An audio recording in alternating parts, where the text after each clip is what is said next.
So they used to go to Saint-Tropez every summer. So they had places where they go every year to their, whether it's New York, wherever, where they have their places. But Saint-Tropez was always somewhere they went in the summertime. So I'd been out there for a few weeks. And then I came back whilst the other team came on and took the family to Iceland. And when they came back from Iceland to Saint-Tropez, we were waiting for them. And we knew that the princess and the princes were joining them on a holiday. So that's how I got on that job. And it was a last holiday with her children before she died in that incident in the tunnel. And I welcomed her ashore. So she came off the tender, off the super yacht, came on shore. And I just, said, well, welcome to Saint-Tropez. And she said, thank you. And off she went, but she's the first thing she said to me as I kind of held my arm for her to get hold of if she needed to get out the tender onto the jetty, which was on their private beach. She said, oh, what, more heavies? And what she meant was more bodyguards. And because she'd seen quite a few on her journey, getting off the aircraft, getting onto the boat, or the ship, I should say, coming on the ship. So she quickly became aware there's a lot of security around, How much did security have to be stepped up when Princess Diana entered the Al-Fayed family? Yeah, well, we had to beef it up quite a bit. So we had extra people there, probably double that we'd usually have. But the security protocols and everything was exactly the same. So there wasn't a heightened stance as such in the team. We were at a high stance anyway because Mr. Fayed had death threats on him and all sorts of stuff. So we were always operating at a high level, which most close protection teams are the elite teams are always working at a high level. So all we did was we just got more people to provide security for the residents. So you got your resident security going around with the dogs and all that kind of stuff. And they generally come on and they work the evening, and then you have day shift residents security. So it allows the close protection team to come and go as they will you don't even have to think about the security of the residents because it's all taken care of by the resident security team, So, so that's what we did, Sean. We just beefed it all up, but we didn't know what was going to happen.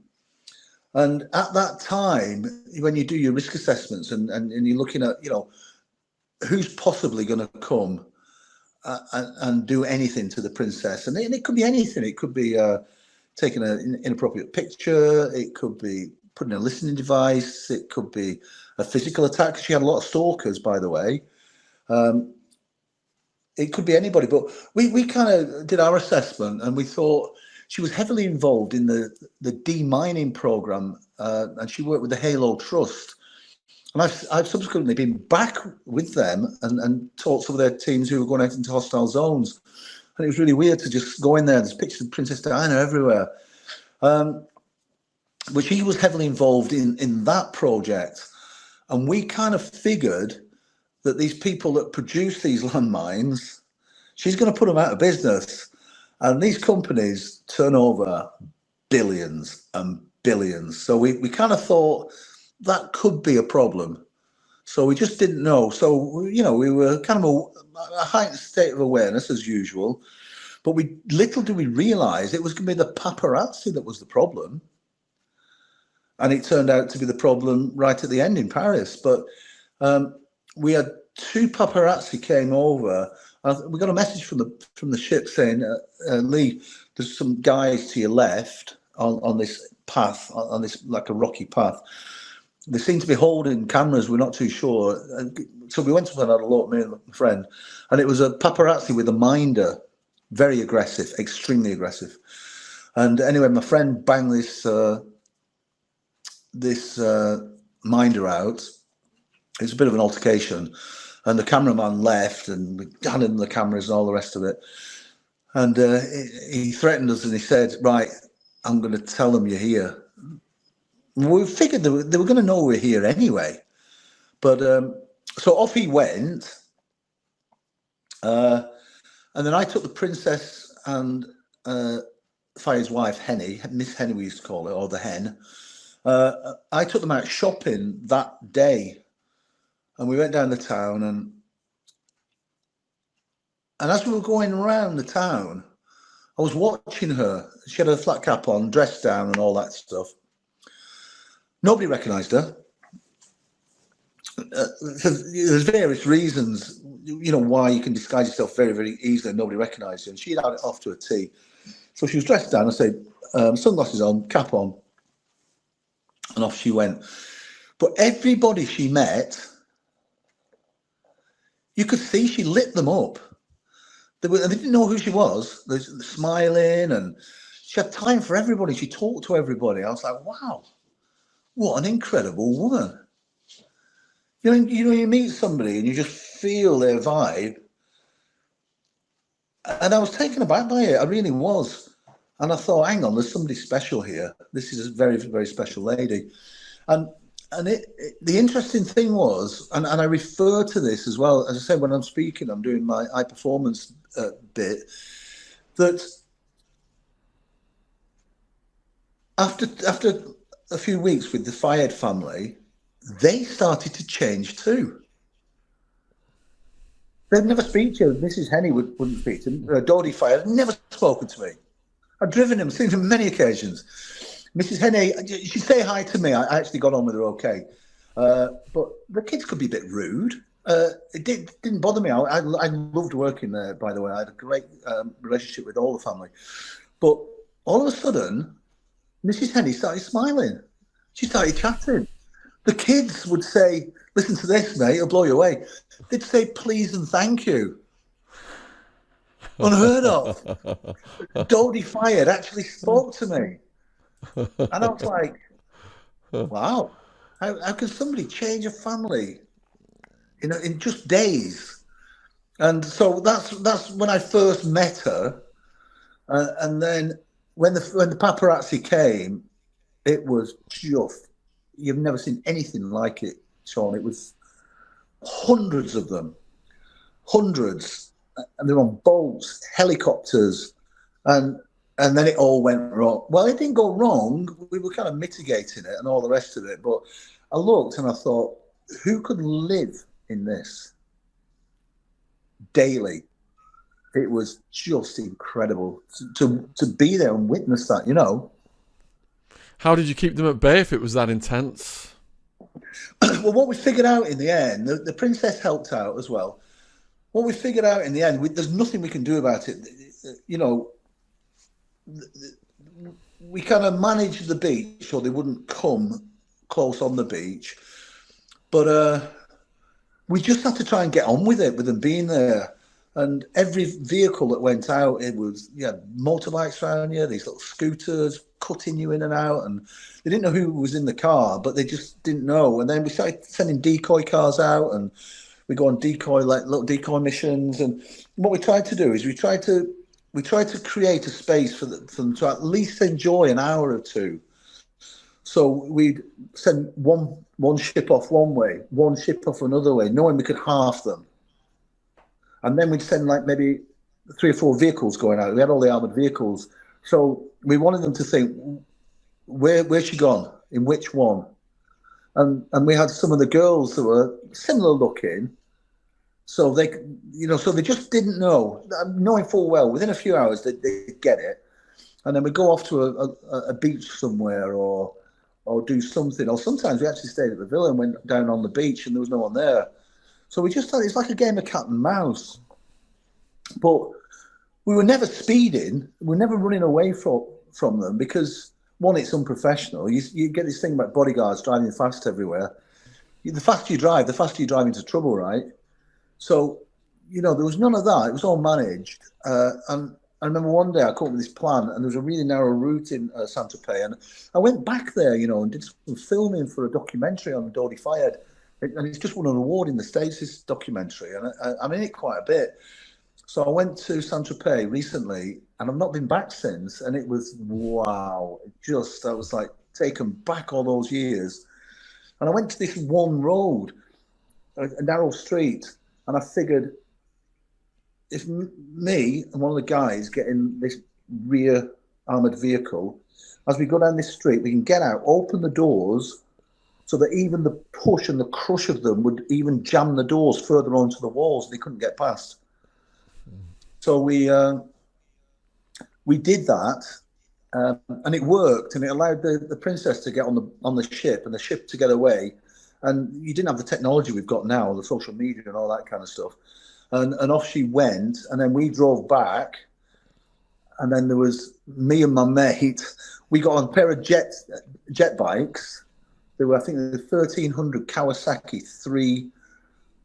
3-seat jet bikes that we had, as well as all the rest of the jet bikes. And we went on these jet bikes with all the helmets and all the life things towing behind us. And we went, I think it was about, I don't know, 45 minutes, an hour to get there, going against the tide. When I got there, I was like, if I never see a jet bike again in my life, it'd be too soon, you know. So we took them there, they played there, and then when we came back on the jet bikes, and they went back on the ship and then came straight up back on the beach, you know. So it all sounds very, very billionaire-ish, doesn't it? And it was incredible, you know. And the princess did say to me one day, she said, Lee, I've been around a lot of things in my life, she said, but I've never seen anything like this. Never seen this wealth. So it shocked her. Interesting, eh? Wow. I know. Did she say anything? Do you remember any other things that she said to you that stand out?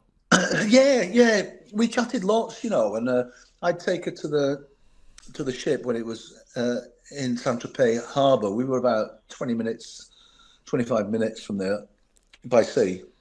So I'd take her down and backwards and forwards in the tender when she went on the ship. So we had lots of chats on this little Boston whaler. It was a little boat, and then we chat a lot on the beach in the morning. So one of my jobs I always had, I set the beach up, me and my friend. So we'd set the beach up and we'd look around for anything that had been left there. Obviously, anything at all. You know, you're looking for devices, any kind of devices, or anything dangerous. So we'd set the beach up and we put all the toys on the beach, and we'd have people from the ship who'd come in and help us, and we'd winch everything out, all the boats, bikes, jet skis, everything. And then we would wait there for the family to come down. So we'd start about 7 o'clock in the morning, get all the beach ready, knowing full well nobody would come down till maybe afternoon. But the princess used to come down every morning early. She'd come down with a cup of coffee or something, and she'd sit on these steps, and we'd just chat to her like you and I are chatting. So we chatted about loads of stuff. And one of the big things was that at that time, she was the most famous woman in the world, the most famous person in the world. And the media was full of it. And the reason the paparazzi was so aggressive, that some of those iconic pictures over in Saint-Tropez, and I'm on one of them on a boat where she's whispering something to me, they'd sell for over €1 million then. That's why they were so aggressive. That's a life change, isn't it? That's a retirement plan, isn't it, for most people? So she'd sit and chat, and you read all these things that the papers had wrote about her, that she was nuts, that she was had this going on with her life and all the rest of it. And this is the thing, any country that read the papers or listen to the news or whatever, they make their opinions up on that information, right? That's it. That's the only information they have. I've spoken to journalists about the princess when she said to me, "Oh, Lee, well, you know she was crazy, don't you?" And I said to her, "Have you ever met her?" And they say, "No." I said, "Well, how do you know? You've read it by somebody whose view that was." And I said, "You know what? She was one of the most down-to-earth, sane people I've ever met. She had it all. There was nothing wrong with her at all." And when she told me she was going to live in the States, and nobody knew at that time, I should imagine people that she confided in knew, and she said, "You know, I'm going to live in the States. I need to get away from all this. The British press hate me. The Americans love me. I like it there. I feel safe there. I just want some respite for this. So I'm moving to the States, to Malibu. And it was Julie Andrews' old house that she was interested in buying, right? So I said to her, naively, really now, are you taking the boys with you, Harry and William, who were lovely kids, by the way? And she said, no, they won't let me. And I went, okay, well, how's that going to work? And she, I told her about my children and things like this, and, and on previous conversations. And she said, well, look, I'll probably might see as much of them because on holidays they can come out because they're in private school and this, that, and the other. And she said, I've got to make this work. And I was like, right, okay, wow, what a mum. She said, but it was what the paparazzi was doing to her boys that concerned her, not her. Yeah, she was upset about it, but as a mother, she was upset about this. And she told me she'd been to the Prime Minister then and asked him to pass this bill that was going through to make more laws on the paps and what they can do. And he told her he wouldn't do it. She told me this, and I have no opinions in politics. I'm not a political guy.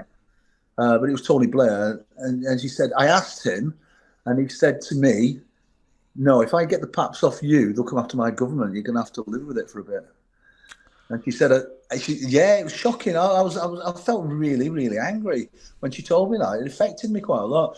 And she said, I won't tell you the exact words she said, but what she said was, I refused to cry in front of him. I waited till I got out to my car to start crying. How bad is that? Terrible. But, it's hideous, yeah. But anyway, Sean, she told me she was going to the States and this, that, and the other. And isn't it? This is so typical of the way we get information in. That after that, I did a piece for Mr. Fired in one of the national papers. And I told my story because I was sick and tired of seeing him getting leathered for the stuff he did and the stuff about the princess. And I thought, no, you've got to hear this. So I did a piece in the paper. I wasn't working for him then, by the way, but I'm very loyal to the family. And I spoke about my experience and I spoke about this one incident. And then in the subsequent papers for weeks, the papers were commenting on this America thing, and you had all her close friends coming onto the press, onto TV, saying there was no way she was going to America. It was not going to happen. I was her friend for 20 odd years, and blah blah blah blah blah. So it was massively discredited. Now we know she was going to there. We know the house she was going to go in and everything. I wonder where they got these long-term confident friends or friends she confided in. It's crazy, isn't it, how it all works? So yeah. Manipulated. Did she ever mention Charles to you? She didn't mention him at all.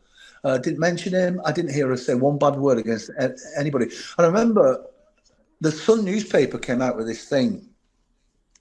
And how they can write this thing about people, I just don't get it. And it had a picture of Camilla and a picture of Diana on the front page of the paper. The Princess Diana one was a beautiful picture of her. The picture of Camilla was the worst picture you could have ever found. And they must have looked for this. And it said he chose this over this, or words to that effect. And I thought, why would you do that? Well, it's to sell papers, isn't it? And I thought, right, I'll speak to the princess. I've got to tell her this is out because it's going to affect her. And then she came down and I said to her, look, we're chatting on the beach. I said, have you had your morning newspapers today? And she said, yeah, I have, yeah. And I said, have you seen the Sun? And she said, yes, I have. I said, how does that make you feel? And she said, well, it's his choice. And just moved on. That was it. I was like, wow, how cool is that?